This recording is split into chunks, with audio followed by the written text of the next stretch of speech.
ఏంటి కొత్త చీర? ఏంటి విశేషం? ఇవాళ నా పెళ్లి రోజు. నీ పెళ్లి రోజా? అంటే నాకే సంబంధం లేదా? నీ కూడా కొత్త బట్టలు కొన్నానే. నాకా?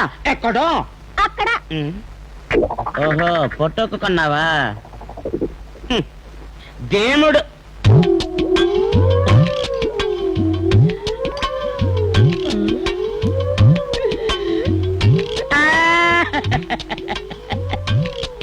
అయ్యో, ఏంటో ఏడుపు? నువ్వు చచ్చిపోతున్నా.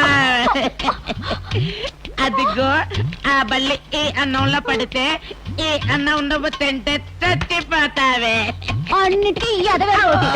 లేని ప్రమాదాన్ని అతిగా ఊహించుకుని ఏడవటం మీకు బాగా అలవాటైపోయిందబ్బా. మొన్న సినిమా హాల్లో కూడా అంతే. ఫ్యాన్లు ఊడిపోయి అందరి తలకాయలు సొరకాయలా తేపోయని ఊహించుకుని ఏడుస్తుంటే తన్నడానికి వచ్చారు కదా. అవును. ఇంకో బుద్ధి రాలేదా? ముందు మీరెళ్ళి కాస్త ఉద్యోగం సంపాదించుకురండి.